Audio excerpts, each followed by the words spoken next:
Pension योजना बा UPS रो प्रमुख तांकर बड़ वैशिष्ट्य गुड़िक पाखे रखापी चाहूँगी जोटा सुनिश्चित पेंशन 25 वर्षर सर्वनिम्न योग्यता अर्जनकारी सेवा अवधि पाई अवसर पूर्वर 12 मासरे मिलिथिबा हाराहारी मूल दरमा बा बेसिक पेर 50% हार रे पेंशन समानकु सीधा सड़क भाव में प्राप्त हो पारिबो। सर्वनिम्न 10 वर्षर चाकरी अवधि ठारू आरंभ करी 25 वर्ष पर्यंत चाकरी अवधि क्षेत्र में जो माने से स्तर को पहुंची थे सेमानंकर पेंशनटा अनुपातिक भाव में से अनुसार मिलिबो।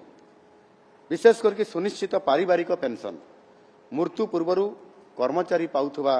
पेंशन रो 60% हार रे तार परिवार रो बा पारिवारिक पेंशन ताको परिवार लोकन को प्राप्त होबो। एवं सुनिश्चित सर्वनिम्न पेंशन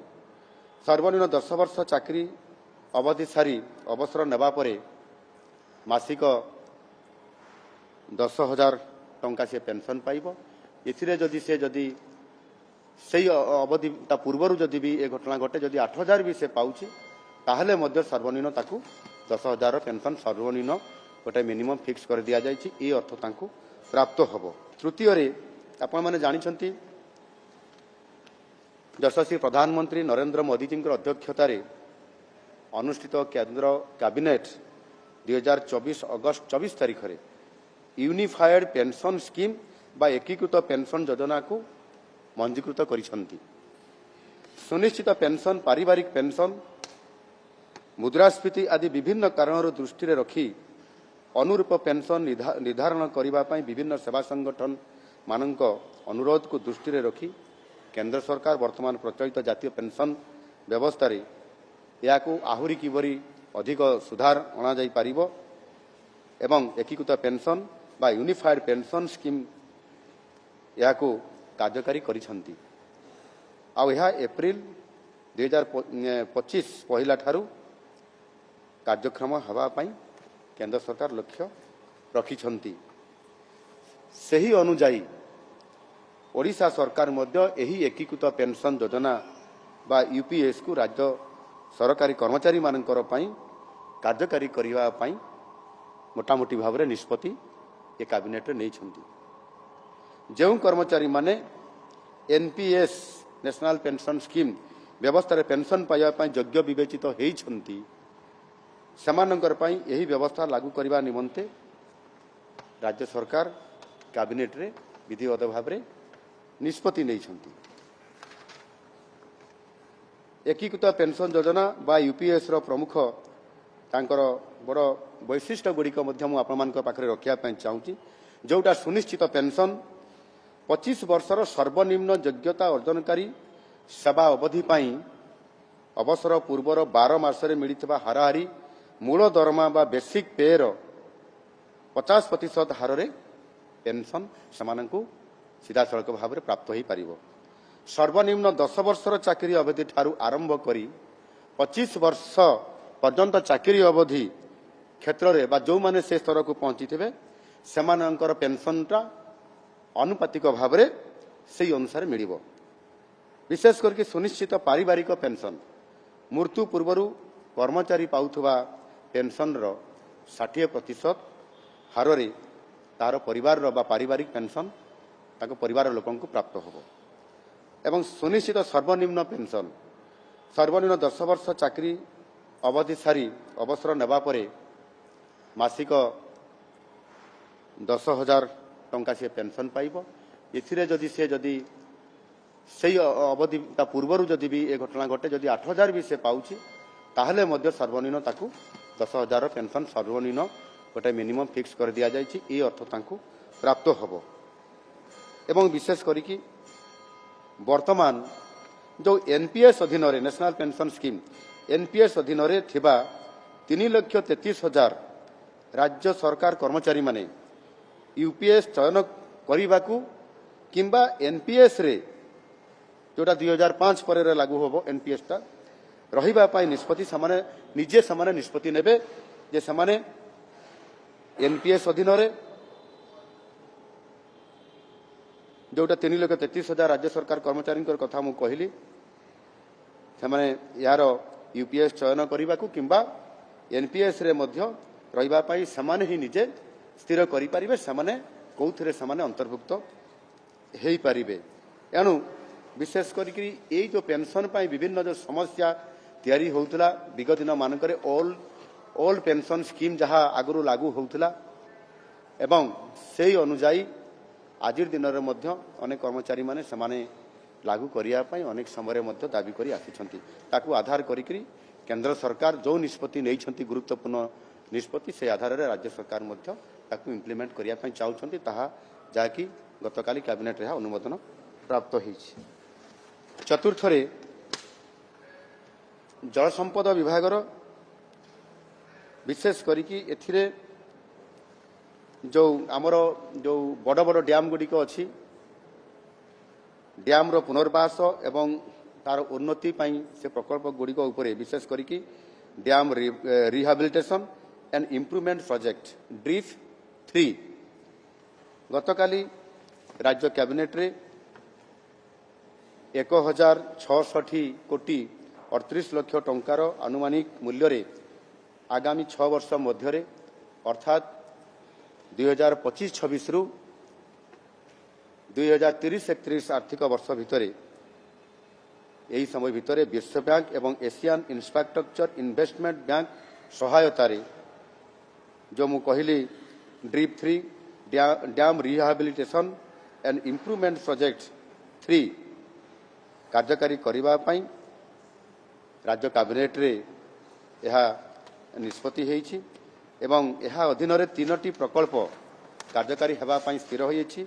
एही प्रकल्प गुड़िक है हीराकुद डैम रो बाम डाइक रे अतिरिक्त स्पिलवे निर्माण हीराकुद डैम रो संकटजनक परिस्थिति रे जेते बेले इमरजेंसी आसीजिवो सेही परिस्थितिर सर्वेक्षण करी ताहार मरामती एवं उन्नतीकरण कराजिवो। तृतीय हीराकुद डैम तथा प्रस्तावित अतिरिक्त स्पिलवे फाटक गुड़ी को SCADA supervisory control and data acquisition प्रणाली रे यहाकु स्वयं चालित करा जिवो। आपण मानकु मु अवगत करिया पई चाहे जे जो पुरातन बड़ बड़ जो डैम प्रोजेक्ट गुड़ी को जो गुड़ी करे तांकर जो स्पिलवे गुड़ी को जो ओल्ड मॉडल रे जो करा जाय थाय साधारणतः भाव रे जेते बेले इमरजेंसी आसीगला तुरंत ताकू से गेट गुड़ी को जेते खोलिबार जो अवकाश दरकार हुए से समय ताकू ऑटोमेशन नथिबा कारण बहुत पुराना ओल्ड मॉडल गुड़ी को कारण ताकू यथा समय खोलिबा पई भारी कष्टकर होई थाय आ से दृष्टिकोण ताकू तार अल्टरनेटिव व्यवस्था विकल्प व्यवस्था सेथिरे करा जाई न थाय। समय क्रमे जेते पुराना हेले धीरे धीरे डैम गुड़ी प्रति विपद अधिक होबार संभावना मध्य थिबा कारणरू सरकार एभली एक गुरुत्वपूर्ण 3टी प्रकल्प यही माध्यम करिया पई निष्पत्ति नेइछंती एवं सेथिपाई आगामी दिन में यह 6 वर्ष भितर ये कार्यक्रम को या संपूर्ण भाव में जातीय स्तर ये विभाग जल संपद विभाग अधिकारी मान सहित आलोचना क्रमे ये गुरुत्वपूर्ण निष्पत्ति आज कैबिनेट राज्य सरकार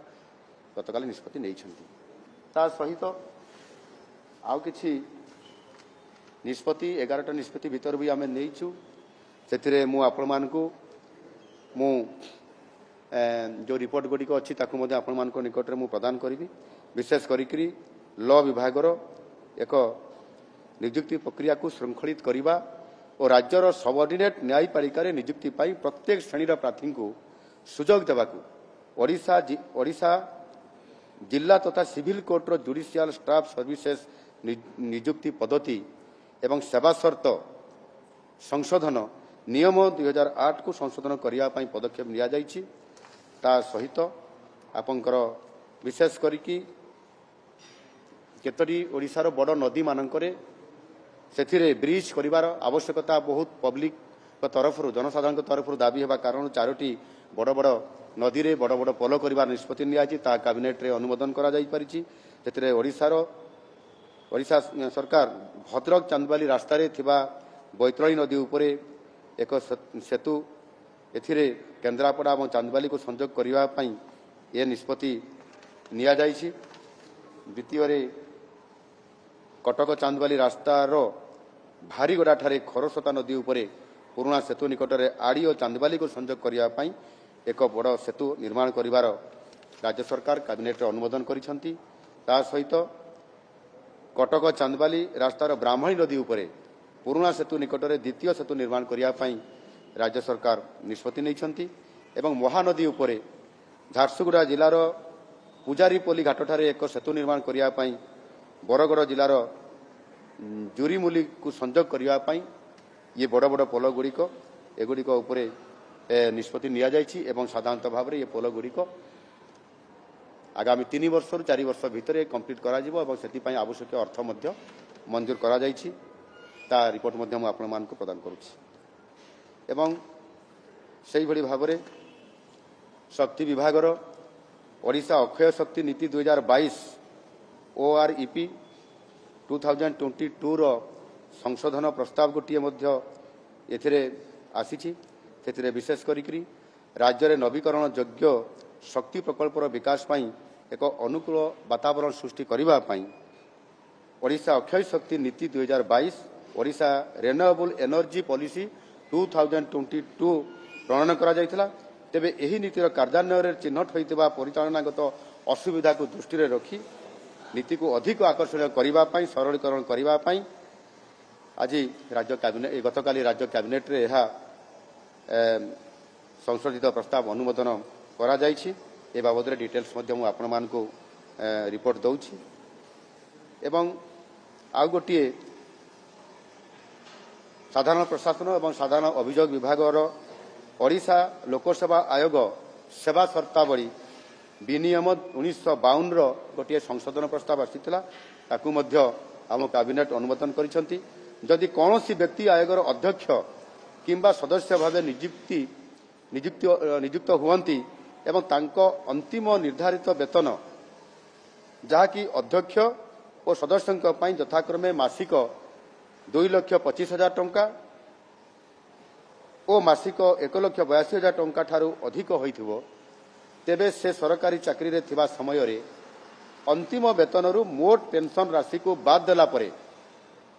जो राशि उपनीत हब ताकू पाइबार से हकदार हो पारिबे। ये प्रकार गोटे ये अनुमोदन ताकू करा जायछि कैबिनेट रे। मो ए समस्त पेपर्स को मध्य आपण मान पाखरे मु रखिबी। बड़ एवं गुरुत्वपूर्ण निष्पत्ति आम राज्य सरकार जेहेतु आज गतकाली संध्यारे ये कैबिनेट बसिथिला विलंब पर्यंत आउ आज मु आपण मान निकट में ये कथा को रखिली। निश्चित भाव में ओडिशा को आगो को नेबा पई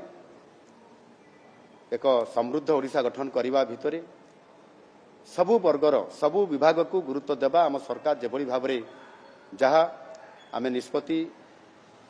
निर्वाचन पूर्व करने संकल्प पत्र स्थान देइथिलु एवं संकल्प पत्र जो गुड़िक स्थान ना किंतु गुरुत्वपूर्ण निष्पत्ति लोकंकर निष्पत्ति हेबापई जो गुड़िक आवश्यकता मन होउची ताकू आम सरकार निरंतर भाव में लोकंकु सेवा जोगै देबापई ओडिशार सर्वांगीण विकास करने त्वरित पर्यायर काम करने संकल्पबद्ध और से आम निरंतर भाव में प्रति सोमवार को सोमवार प्रति बुधवार को बुधवार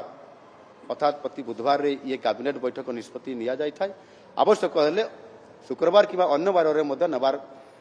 कौन प्रतिबंधक नहीं। आ गतकाली निष्पत्ति निश्चित भाव में ओडिशार जनसाधारण को ओडिशार क्रीड़ाप्रेमी मान को ओडिशारे जो माने पेंशन पाइबा पई जो माने विभिन्न समय रे तांकर दाबी करि आसुतले समानंकर पाई निश्चित भाव में एटा गुरुत्वपूर्ण निष्पत्ति समानंक सपक्ष रे या निश्चित भाव में समानंकर जीवन जीविका सहायक हो पारिबो बोली मु आशा करूछि। धन्यवाद।